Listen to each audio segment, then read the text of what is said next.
آپ پریشان ہیں، آپ کا ذاتی مکان نہیں ہے، اس معاملے میں آپ پریشان ہیں۔ آپ چاہتے ہیں کہ آپ کا اپنا ذاتی مکان ہونا چاہیے یا آپ کی ذاتی گاڑی ہونی چاہیے، تو آپ کے دل کے اندر خواہش ہے نا گاڑی کی یا مکان کی خواہش ہے نا، آپ دعا بھی مانگتے ہیں، آپ بڑی محنت بھی کرتے ہیں، جد و جہد بھی کرتے ہیں، تو لیکن آپ کی خواہش پوری نہیں ہو رہی۔ تو کائنات کا رب مسبب الاسباب ہے، اسباب پیدا فرماتا ہے۔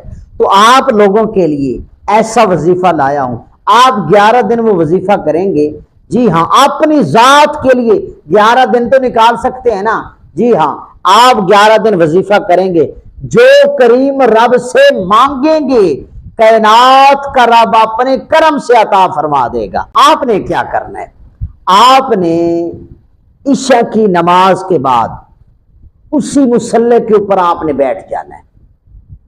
آپ حافظ ہیں تو سبحان اللہ، یہ جو وظیفہ ہے قرآن پاک سے ہے، حافظ ہیں تو زبانی آپ کو یہ آیت مقدسہ یاد ہوگی، نہیں تو آپ قرآن سامنے کھول کر بیٹھ سکتے ہیں۔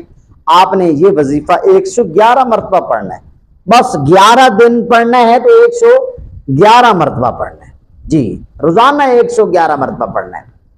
اول آخر درود پاک بھی آپ نے پڑھنا ہے۔ جی ہاں، آپ نے کیا کرنا ہے؟ آپ نے پہلے درود پاک پڑھ کر پھر آپ نے بسم اللہ الرحمن الرحیم وَلَقَدْ مَكَّنَّاكُمْ فِي الْأَرْضِ وَجَعَلْنَا لَكُمْ فِيهَا مَعَایِشَ قَلِيلًا مَا تَشْکُرُونَ۔ آپ نے 111 مرتبہ پڑھ کر سر سجدے میں رکھ کر کریم رب کی بارگاہ میں دعا مانگنی ہے، مولا اپنے کرم سے، اپنی رحمت سے، اس وظیفے کے صدقے سے ہمیں اپنا مکان عطا فرما۔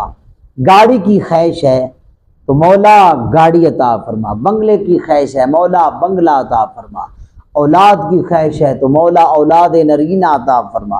آپ نے یہ دعا مانگنی ہے کریم رب کی بارگاہ میں۔ انشاءاللہ آپ 11 دن یہ کریں گے تو کائنات کا رب اپنے کرم سے ایسی خوشحالی پیدا فرمائے گا، ایسے اسباب پیدا فرمائے گا کہ آپ کا مکان نہیں ہے تو مکان آپ کا آ جائے گا، جی غیبی خزانے سے آپ کو مکان ملے گا۔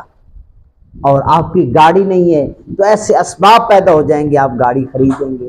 آپ کا بنگلہ نہیں ہے، اولاد نہیں ہے، کائنات کا رب اپنے کرم سے عطا فرمائے گا۔ آپ یہ وظیفہ ضرور آزمائیں اور مجھے دعاؤں میں یاد رکھیں۔ میرے چینل کو سبسکرائب کریں اور لائک بھی کیا کریں اور اچھے اچھے کمنٹ بھی کیا کریں۔ میری ویڈیو کو دوست اب آپ کے ساتھ شیئر کریں، صدقہ جاریہ ہے، آپ کو بھی ثواب۔